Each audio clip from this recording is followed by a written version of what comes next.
오늘 주제는 변화하는 동아시아 안보 환경과 한국의 외교 전략입니다.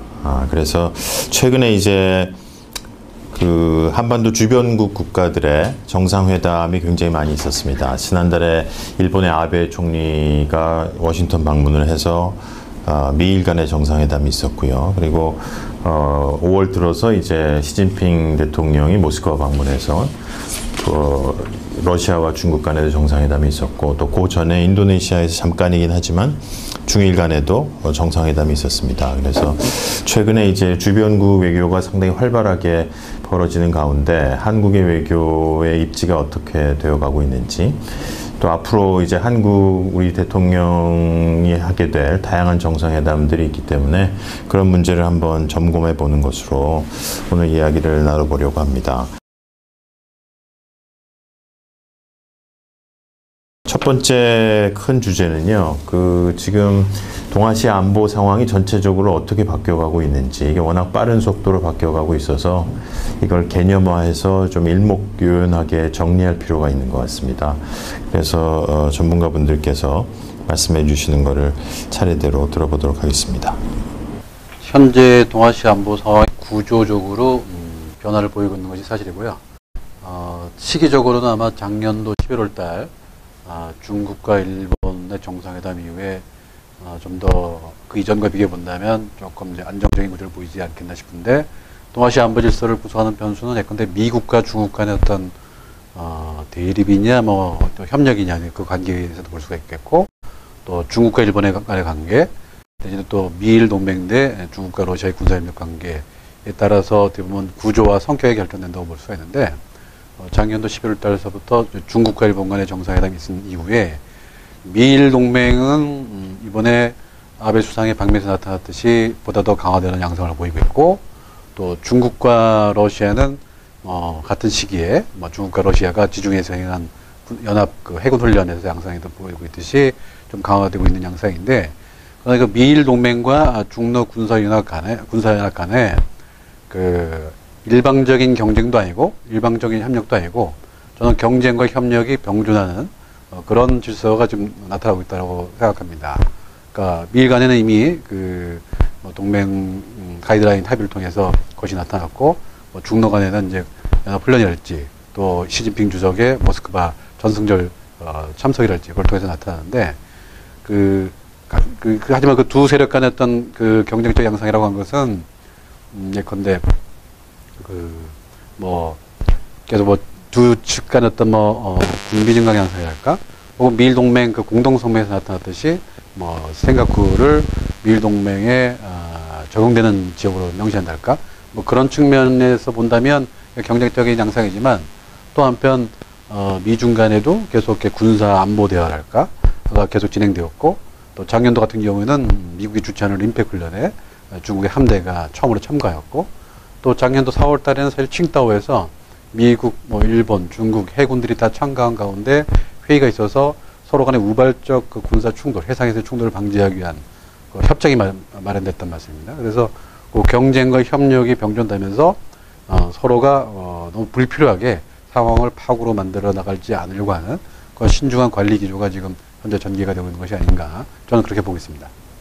예, 저도 비슷한 건데, 외형상으로는 그러니까 아베 총리가 미국 방문해서 미일 동맹 강화되고 있고, 그 무렵에 전승 70주년 행사의 중러가 굉장히 긴밀한 관계인 것처럼 보여서 냉전 시대가 재판이 되는 거 아니냐, 그러니까 미일과 중러의 대립 구도처럼 보이긴 하는데, 사실은 그것만 있는 것이 아니고, 아까 박 교수님 얘기하신 대로 지금 중러 관계가 반드시 그러니까 사실은 미국을 겨냥한 중러가의 밀착이긴 한데, 외형상 중러가 반드시 미국만을 겨냥하고 있는 건 아니고, 중러 각국이 다 사실 미국의 관계에 대해서는 동시에 다 추진하고 있고, 중국은 일본과 굉장히 대결적인 모습을 보이지만은 중일 관계를 나쁘게 만들었던 가장 핵심적인 이슈였던 동중국 경유권 분쟁은 이미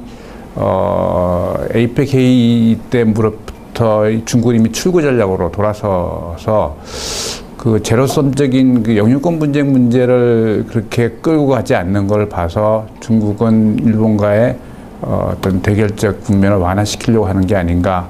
중국 내에서도 중국이 일본 관계를 나쁘게 함으로써 오히려 미국의 전략적 위상을 높여진 건 아닌가 하는 데 대한 우려 같은 게 있습니다. 그래서 중국은 사실은 일본과 관계 개선하고 동시에 미국과도 협력적 관계를 가져가려고 노력하고 있기 때문에 상황이 냉전 시대하고는 상당히 많이 다르다, 그렇게 판단하고 있습니다.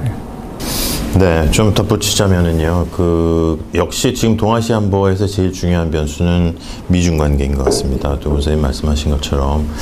네, 냉전 끝나고 나서 이제 탈냉전이 25년째를 맞이하고 있는데요. 여태까지는 여전히 미국 단극 체제 중심의 구조가 계속 지속되어 오다가 대부분 다 아시는 것처럼 중국이 빠른 부상을 하면서 세력 전이적인 모습이 따라서 미중 간의 세력 격차가 점차 줄어드는 모습을 보이고 있는데 그 과정에서 이제 주변 국가들의 이해관계가 굉장히 다양하게 나타나고 있는 것 같습니다. 그래서 미중도 지금 현재로서는 협력의 필요성이 상당히 많다는 걸 서로 인정하고 있고요. 하지만 앞으로는 이 미중 간의 협력 관계가 어떻게 진행될지를 사실 알기가 굉장히 어려운 것이기 때문에 보통 국제정치에서 흔히 그러듯이 미중 관계가 더 대립과 경쟁 구도로 가는 것을 다 예상을 하는 거죠. 그게 소위 이제 안보 딜레마인데 미래에 있을 수 있는 안보 딜레마를 예상하다 보니 서로 간에 더 치열한 경쟁과 일종의 전초전적인 미중 간의 게임의 양상이 벌어지고 있습니다.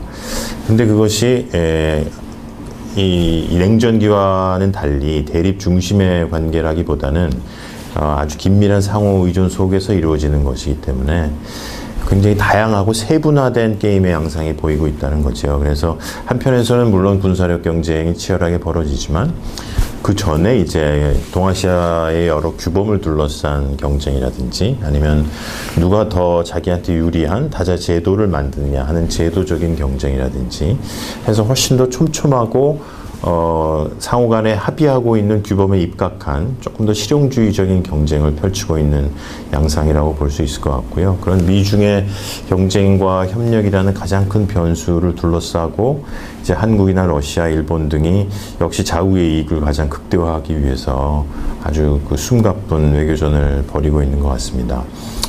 그렇지만 이제 궁극적으로 지향하고 있는 시점은 2020년대 이후가 될 테고요. 지금 당장은 뭐 서로 간의 상호 의존 때문에 그런 대립은 피하는 양상이라고 볼 수가 있겠습니다.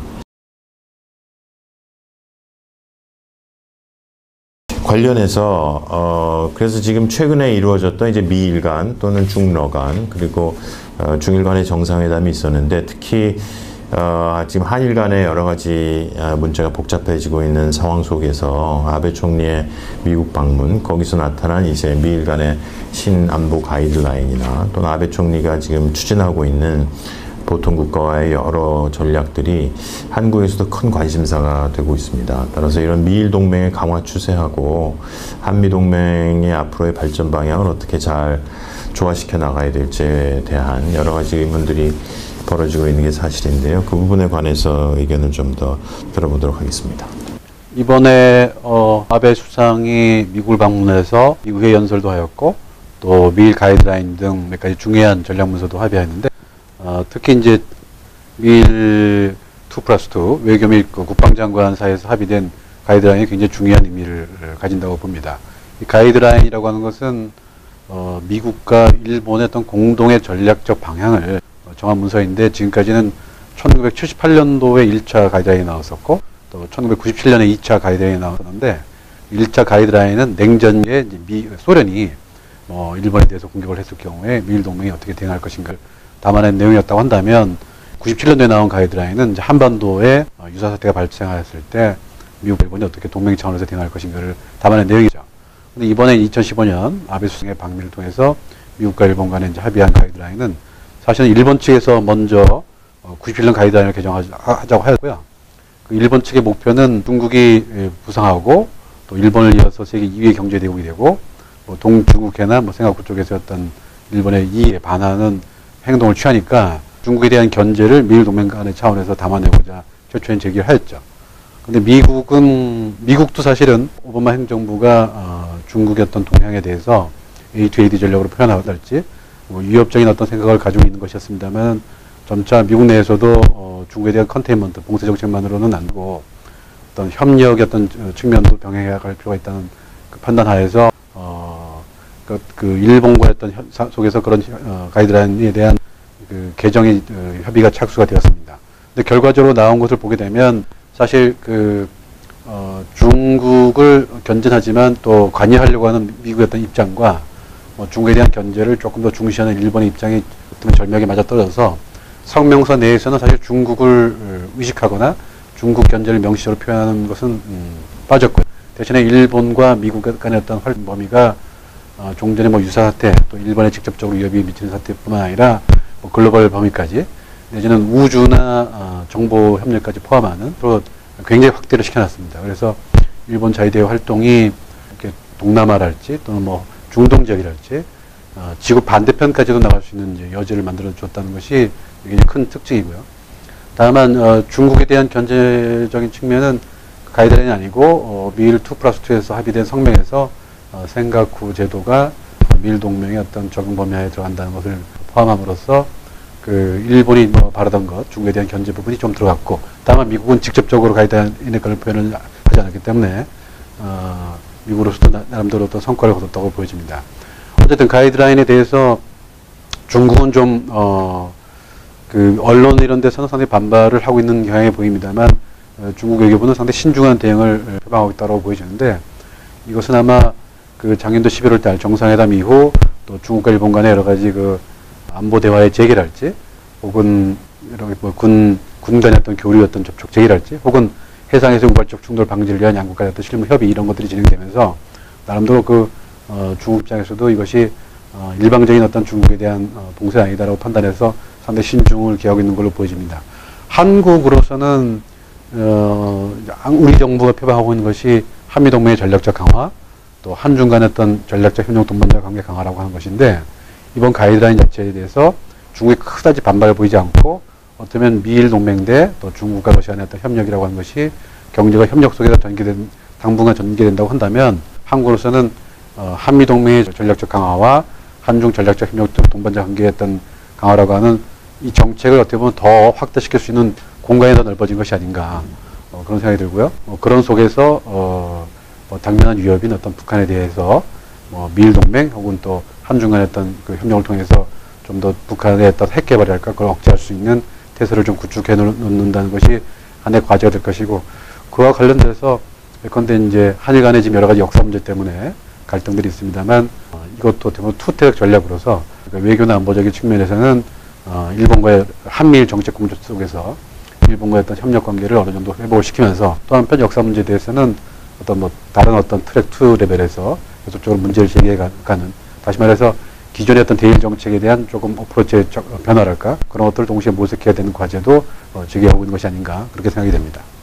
아까 말씀드린 또 강대국 간의 역할 관계는 사실은 갈등적인 측면도 있지만 동시에 협력적인 측면도 같이 있고 상호 의존적이고, 그래서 보여지는 것보다는 그렇게 냉전 시대처럼 첨예하지 않을 가능성이 높은데, 문제는 이제 그게 그 한국과 같은 이제 중견국에게는 어떤 의미가 있냐는 건 좀 다른 차원일 수 있다는 생각이 있습니다. 왜냐하면은 미일 지금 정상회담 하면서 미일 동맹 강화시키는 데 있어서 미국의 입장에서는 거기 한국이 같이 참여해서 한미일 동맹으로 엮어지는 것을 가장 원하는 상태에 있는 반면에, 중국은 미일 정상회담 이후의 반응도 그랬지만 미일 동맹 강화 자체는 일단은 원래 있었던 것이고 거기서 새로운 변화에 크게 주목하지 않는 반면에 미일 동맹 플러스 또 중국의 주변 나라 어떤 나라 같이 참여, 예컨대 한국이나 호주나 인도네시아나 인도 같은 나라도 참여할 것에 대해서 굉장히 예민해 있다는 거죠.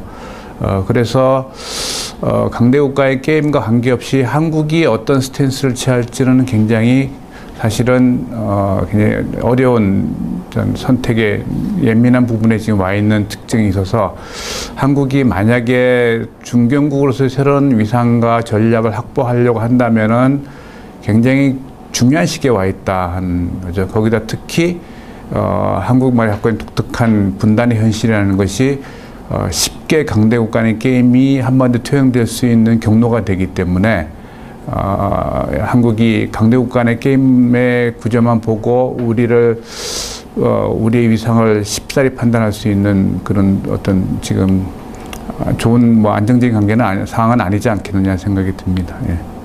그리고 중일 정상회담을 조금 잠깐 말씀드리면 아까는 말씀드린 중러 간의 그 밀착은 가장 큰 이유는 일차적으로는 미국 견제죠. 미국 견제이고 또 하나는 중국 입장에서는 소위 이제 1대1로라는 새로운 그 확장 전략 일종의 이제 대외적 그 협력을 만드는 수의 러시아 협력이 굉장히 중요한 측면이 있습니다. 근데 동시에 둘 다 대미 견제라는 측면에서 봤을 때 중국은 미국 러시아 협력도 필요하지만은 동시에 러시아의 지나친 밀착이 미국과 관계를 나빠지게 만들기 원하지 않는 측면이 그건 러시아도 마찬가지고 1대1로의 협력이 필요한 동시에 1대1로 하는 데서 중국이 극복해야 할 가장 중요한 장애가 또 러시아이기도 합니다. 그래서 중러 관계도 역시 그렇게 보여지는 것처럼 밀착되어 있는 부분은 아니고 경쟁적 측면도 동시에 있다는 거고요.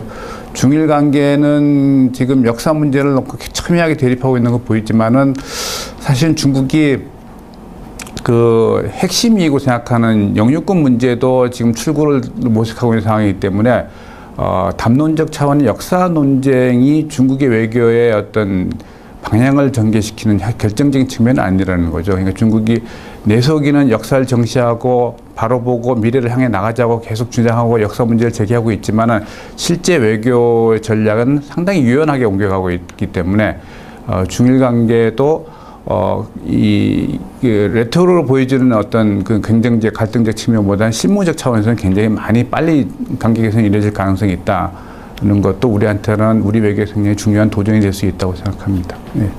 미국이 2008년 경제위기 이후에요.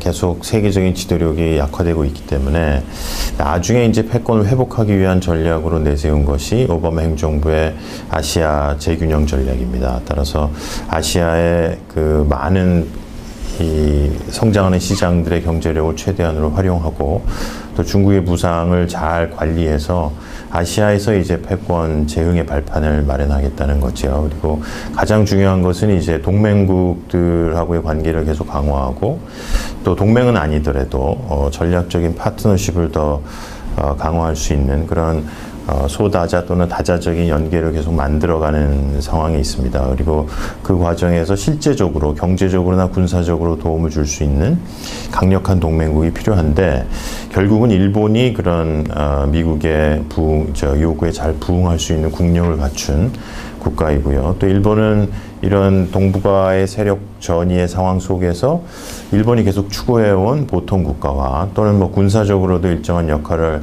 하겠다는 국가 전략에 있었기 때문에 그런 일본의 국익과 미국의 동아시아 전략이 잘 맞아서 미일 동맹은 강화될 수밖에 없는 구조적인 요건이 있다. 따라서 한국의 입장에서는 한일 관계가 역사 문제나 영토 문제로 계속 악화되고 있기 때문에 미일 관계도 과연 이게 잘 되겠나 이런 생각을 할 수는 있겠습니다만 동아시아 전체 안보 구조상으로는 미일 관계는 앞으로 계속 발전할 요소가 굉장히 많은 관계라는 것이고요. 그런 면에서 미국은 일본의 경제력에 걸맞는 군사력을 일본이 가지도록 계속 요구를 해왔습니다. 그래서 이번에도 그 미일 정상회담 이후에 이제 국방외교 2+2 회담 이후에 발표한 것을 보면 일본이 anytime, anywhere에서 그러니까 세계 어느 곳에서나 미국이 원하면 군사적인 지원을 하겠다는 약속을 하고 그걸 미일이 합의하는 것을 볼 수 있거든요. 그리고 가장 중요한 지역으로 남중국해가 계속 거론이 되고 있습니다. 따라서 그것은 뭐 세계 어느 곳이건 상관없겠지만 주로 중국이 이제 현상 유지 하고 있는 국가들에 대해서 상당히 도전을 하고 있기 때문에 남중국해에서의 미일 간의 협력이 굉장히 중요한 앞으로의 영역이 될 테고요. 그런 면에서 일본의 동아시아에서의 군사적인 역할도 늘어날 수밖에 없을 것이다. 그게 이제 우리한테 주는 함의는 그 미일이 추구하고 있는 대중 전략이라는 것이 우리의 대중 전략이랑 얼마나 잘 일치할 수 있느냐 하는 것인데요. 근데 얼핏 걱정하는 것처럼 미국이 꼭 일본과 같은 그런 좀 강경한 대중 전략만을 추구하는 것은 아니다. 두 선생님 말씀하신 것처럼 미국은 여전히 중국을 관여하려고 하는 것이기 때문에 우리가 중국을 관여하고 또 우리의 국가 목적은 지금 한반도 통일이고 또 한국의 국가 이익을 극대화시키는 것이기 때문에 중국과 전략적으로 협력 관계를 유지해야 되죠. 따라서 미국을 축으로 해서 일본은 중국에 대한 일정한 군사적 견제를 하더라도 이 삼국 간의 이해관계가 어느 정도 조정된 상태에서 한국은 중국을 지속적으로 관여하고 전략적 협력을 해나갈 필요가 있습니다. 따라서 그 점을 미일한테 설득해서 한국이 갖고 있는 이익을 관철시키도록 하는 외교적 노력이 굉장히 중요하다고 할 수가 있겠습니다. 지난달에 아베 미국 방문과 또 이제 시진핑 대통령도 9월에 미국을 방문하게 되어 있기 때문에 미국 방문 외교가 경쟁 구도에 들어가 있는 모습을 보이는 것도 사실입니다. 따라서 이번 한국 대통령이 미국에서 꼭 했으면 하는 외교적인 활동 또는 성과에 대한 기대 이런 거를 좀 말씀해 주시면 좋겠습니다. 오바마 대통령이나 박근혜 대통령이나 임기 어떤 중반을 맞으신 시점이고 또 지금까지 어떤 대정책을 점검하고 보다 더 이제 한미 간의 어떤 협력의 방향을 또 공고히 할 수 있는 좋은 계기라고 생각됩니다.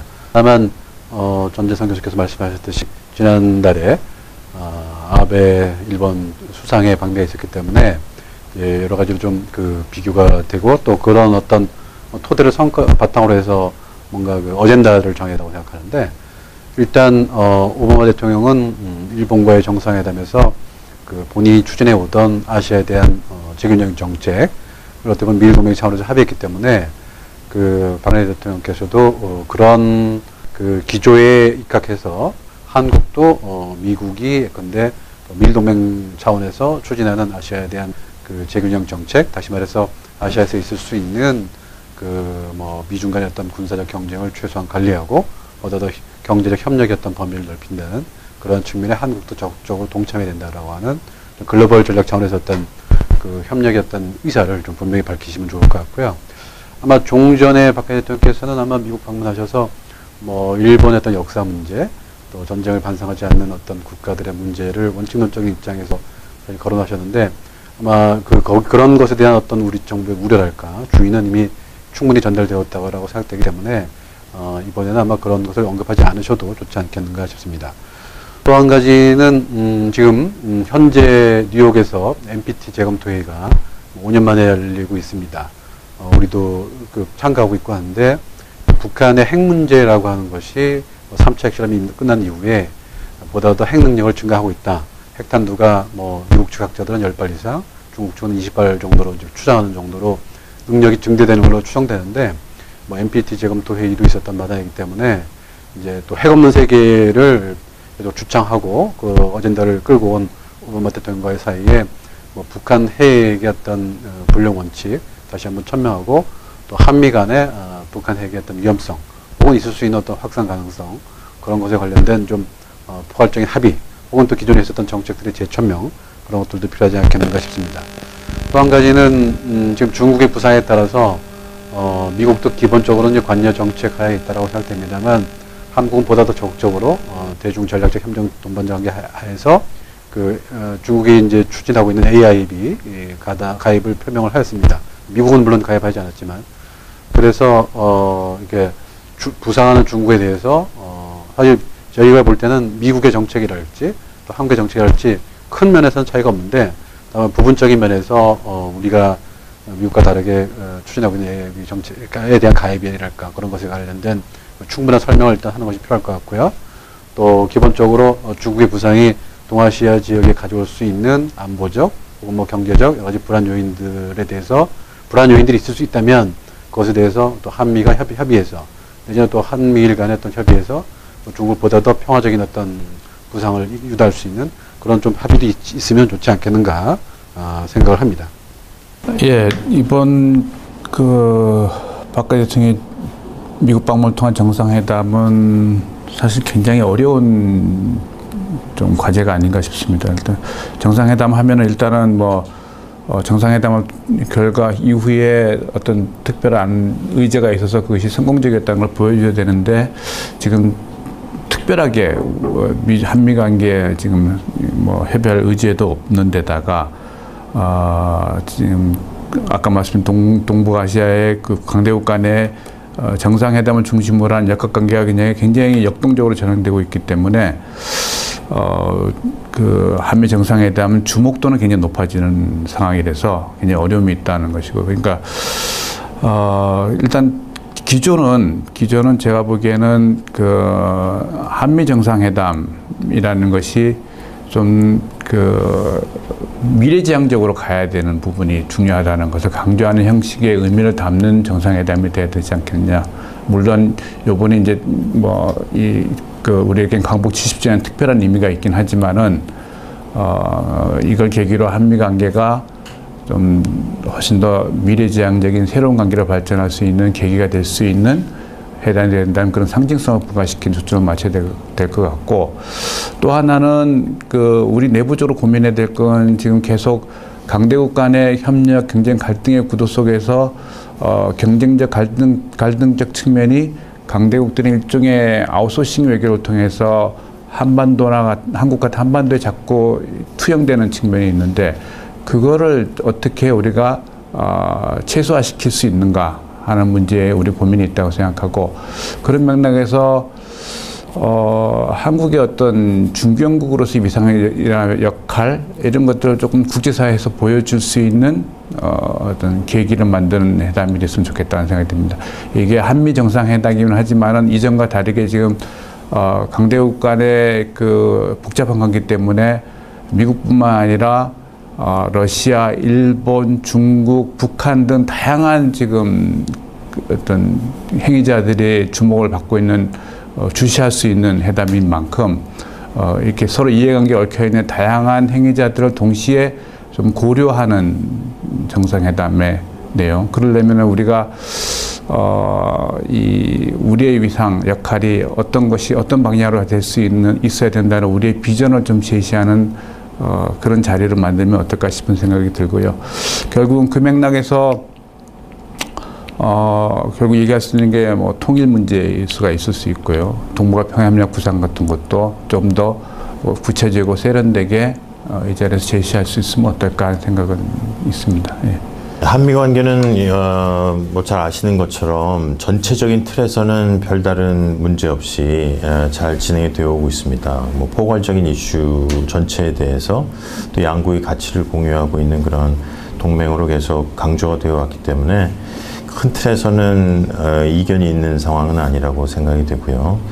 현재 오바마 대통령 이제 임기가 채 2년도 안 남았기 때문에 내년에는 미국은 대선 구도로 들어갈 것이어서 이번에 한미 간의 정상회담이 있다 하더라도 아주 구체적인 어떤 정책을 놓고 합의를 하고 추진하기에는 시간적으로는 한계가 있을 거라고 생각이 됩니다. 따라서 우리 입장에서는 이제 앞으로 한미 동맹이 나아갈 방향, 또 한국의 동아시아 전략에 대한 명확한 메시지와 방향성을 제기하는 그런 발신의 외교가 가장 중요한 축이라고 생각이 되고요. 우리가 얘기해왔던 맥락에서 보면 이제 동아시아에서 한국의 외교적인 위상이 굉장히 중요한 상황이라고 생각됩니다. 근데 이제 미중 관계 속에서 아까도 많이 얘기가 있었습니다만 미중 관계의 가장 큰 특징은 미래의 불확실성이거든요. 따라서 앞으로 미중이 어떤 큰 틀로 변해갈지는 지금으로서는 알 수가 없다. 따라서 우리 입장에서는 이 두 강대국이 해나가는 강대국 정치 사이에서 최대한 동아시아를 평화와 안정으로 이끌고 우리의 국익을 이제 극대화시키는 건데, 그러기 위해서는 이번 여러 가지 사안에서 보인 것처럼 미중 관계를 우리가 섣불리 과도하게 일반화해서 미중이 지금 일방적인 경쟁 구도로 가고 있다든지 아니면은 협력 구도로 가고 있다든지 하는 판단을 아주 신중하게 내리고 한국이 동아시아에서 할 수 있는 일을 좀 세밀하게 규정할 필요가 있다는 거죠.